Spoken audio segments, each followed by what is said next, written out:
আমিরে জামাত বাংলাদেশ জামাত ইসলামীর আমির জাতীয় সংসদের প্রধান বিরোধী দলীয় নেতা ডাক্তার শফিকুর রহমানের ভূমিকায় পুরো সংসদ ইমপ্রেসড এবং পুরো সংসদ স্তব্ধ, অনেকটা পিন পতন নীরবতা। দর্শক, আমরা বিরোধী দলীয় নেতাকে নানানভাবে মূল্যায়ন করি, কিন্তু আমাদের মূল্যায়নের যে ক্রাইটেরিয়া অনেকটাই বাটপারি, মানে কে কত বাটপারি করতে পারে, কে কত প্রতারণা করতে পারে, কে কত খারাপ, এগুলোর দিক থেকে বাস্তবে এটাই। যেমন শেখ হাসিনাকে শক্তিশালী বিরোধী দলীয় নেতা হিসেবে আমরা মূল্যায়ন করি, কারণ শেখ হাসিনা সরকারকে ডিস্টার্ব করতো, জনগণের কল্যাণ এগুলো তার কাছে মুখ্য না। তার দলের স্বার্থ কিভাবে আদায় করতে পারে, কিভাবে প্রতিপক্ষকে চাপে রাখতে পারে, এই যে চাণক্য নীতি, ট্রিক্স, কৌশল, ধান্দাবাজি, বাটপারি, এগুলো কি আমরা মনে করি শ্রেষ্ঠত্বের মানদণ্ড? কিন্তু না, আমরা অতি বস্তুবাদী বা অতি ব্যক্তি স্বার্থ কেন্দ্রিক হয়ে গেছি। আমরা যদি ডাক্তার শফিকুর রহমানকে মূল্যায়ন করি, এই মানুষটা সত্যিকার অর্থে বাংলাদেশের জন্য অ্যাসেট এবং বাংলাদেশের জন্য আল্লাহর পক্ষ থেকে ব্লেজিং। তিনি জাতির বৃহত্তর স্বার্থে কাজ করেন।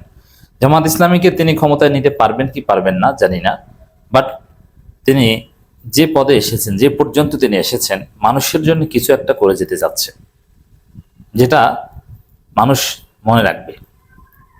এই যে প্রবাসীদের জন্য আলোচনার ব্যবস্থা করেন, এখন পর্যন্ত জাতীয় সংসদে প্রকৃত পক্ষে জনগুরুত্ব সম্পন্ন বিষয় বলতে যদি কিছু বোঝানো হয়, 68 বিধিতে নোটিশ দিয়ে আলোচনার ব্যবস্থা করেছে, এরকম যদি কোনো কিছু হয়ে থাকে জাতীয় সংসদে সোফার, সেটা আমিরে জামাতের নোটিশই হয়েছে।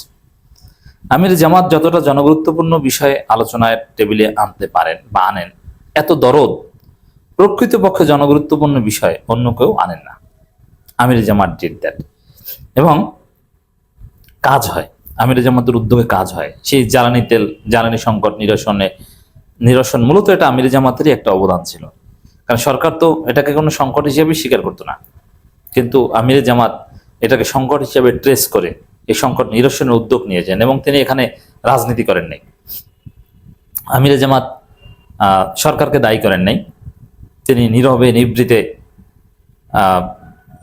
বলেছেন যে না, আমরা এক সরকারকে পুরোপুরি দায়ী করব না সংকটের জন্য, কিন্তু ব্যবস্থাপনার জন্য দায় আছে, আসুন আমরা সবাই মিলে সমাধান করি। এতে পুরো জাতি স্বস্তি পেয়েছে, কারণ জ্বালানির দাম বাড়লেও অব্যবস্থাপনা দূর হয়েছে। এখন প্রবাসীদের পক্ষে দাঁড়িয়েছেন আমিরে জামাত। প্রবাসীদের যে দুঃখ দুর্দশা, এটা নিয়ে বলতে গেলে ঘন্টার পর ঘন্টা বলা লাগবে। অনেক প্রবাসীরা আমাদের কাছে মেসেজ দেন যে ভাই এই সমস্যা সেই সমস্যা, কত কষ্ট করেন, এবং সেই প্রবাসীদের যে কষ্ট, তার উপর ভিত্তি করেই আমার দেশ টিকে আছে।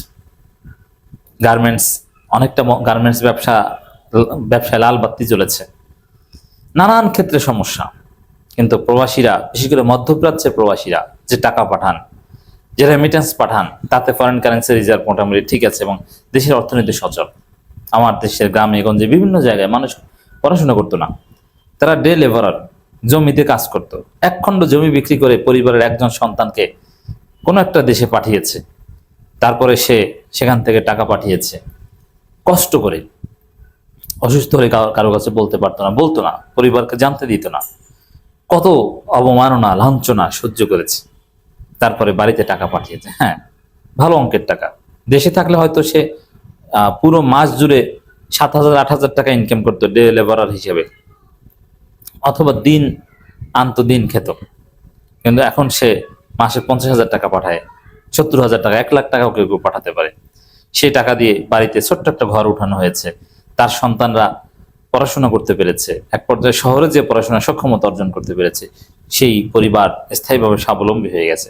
ওই কর্তা এক পর্যায়ে দেশে এসে উদ্যোক্তা হয়েছে। এরকম লক্ষ কোটি ঘটনা বাংলাদেশে আছে। তো বাংলাদেশের চিত্র, এটা অবদান জিয়াউর রহমানের।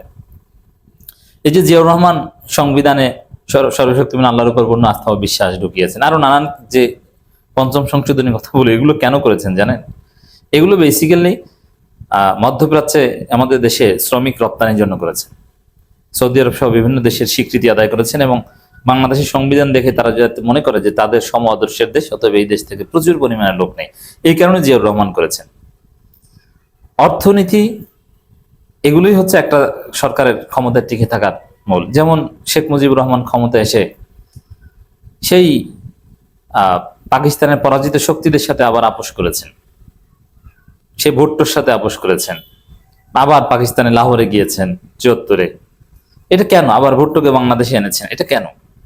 এটা অর্থনৈতিক কারণে। কারণ ওআইসির মেম্বার হতে হবে, আইডিবির মেম্বার হতে হবে, জ্বালানি কেনার জন্য আইডিবির লোন পেতে হবে, আর আইডিবির লোন না পেলে বাংলাদেশ চলবে না। যার ফলে পাকিস্তানের সাথে হাত মিলেছে। এটাকে অনেকে তো ইসলামের পক্ষে শেখ মুজিবের মহান অবস্থান হিসেবে দেখাচ্ছে। না, তিনি ওআইসির মেম্বার হয়েছেন ভারতের বাধা সত্ত্বেও। আসলে ভারতের বাধা সত্ত্বেও তিনি গিয়েছেন কোন দুঃখে? তিনি তো গিয়েছেন পয়সা দরকার, যে আমার টাকা দরকার। এখানে ওআইসির মেম্বার হওয়া অমুক তমুক এগুলো কিছু না, আইডিবির মেম্বার হতে হবে, এই জন্য ওআইসিতে যাচ্ছে। Very simple. আর সেজন্য পাকিস্তানে যাওয়াটা জরুরি ছিল, পাকিস্তানে না গেলে হতো না। কারণ পাকিস্তানের দুই অংশ মিলেই আমরা আইডিবির মেম্বার ছিলাম। এখন আলাদা অংশ যদি মেম্বার হতে হয় তাহলে এটা পাকিস্তানের স্বীকৃতি লাগবে, যার ফলে আপোষ করেছেন। আবার সে যুদ্ধাপরাধীদের ক্ষমা করে দেয়, এটাও যে এমনি এমনি করেছেন তা না, এটার পেছনে অর্থনৈতিক কারণ রয়েছে। তো এইভাবে শেখ মুজিব, জিয়াউর রহমানের হাত ধরে এরশাদের সময়ও অনেক অবদান আছে। প্রবাসীদের একটা শক্তিশালী অবস্থান তৈরি হয়েছে। বাংলাদেশের অনেক মানুষ পৃথিবীর বিভিন্ন দেশে ছড়িয়ে ছিটিয়ে আছে, বিশেষ করে মধ্যপ্রাচ্যে প্রায় 1 কোটি প্রবাসী আছে। মানে আমার জনগোষ্ঠী একটা বিরাট অংশ বিদেশে থাকে। সেই প্রবাসীরা লাঞ্ছিত হয়, অপমানিত হয়, তাদের অধিকার পায় না, তারা হয়রানির শিকার হয়। তাদের দুঃখ দুর্দশা জানানোর, তাদের অভিযোগ জানানোর কোনো জায়গা নেই। সরকার তাদের জন্য তেমন কিছুই করতে পারে না। সেই প্রবাসীদের দুঃখ দুর্দশা লাঘবের জন্য, প্রবাসীদের কষ্ট ভোগান্তি এগুলো সমাধানের জন্য আমিরে জামাত সংসদে আলোচনা আয়োজন করেছেন এবং তিনি আলোচনা করেছেন। আলোচনা করতে যেয়ে তিনি ইমোশনাল হয়ে গিয়েছেন। প্রবাসীদের কষ্ট ভোগান্তির বর্ণনা দিতে গিয়ে কাঁদলেন আমিরে জামাত।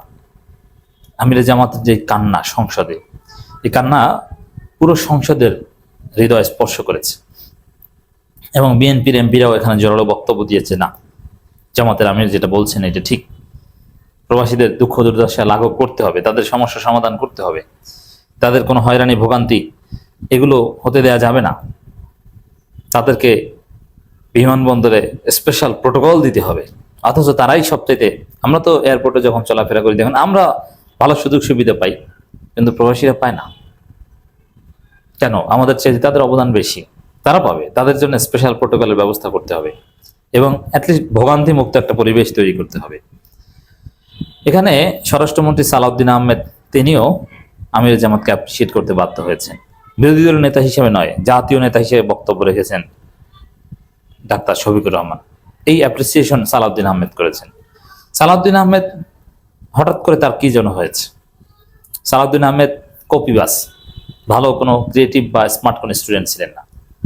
তিনি সুরঞ্জিত সেনগুপ্তর কবিতা কপি করেন, মওদুদ আহমেদ, সালাউদ্দিন আহমেদ, সালাউদ্দিন কাদের চৌধুরী তাদের কিছু স্টাইল কপি করার চেষ্টা করেন, তোফায়েল আহমেদের কিছু স্টাইল কপি করার চেষ্টা করেন এবং সেই তোফায়েল সুরঞ্জিতের মতো বর্ষিয়ান পার্লামেন্টারিয়ান হওয়ার একটা কৃত্রিম চেষ্টা করছেন, কিন্তু হয় না এবং প্রচুর উল্টাপাল্টা কাজ করছেন। তুমুল ট্রলের মুখোমুখি হচ্ছেন সালাউদ্দিন আহমেদ।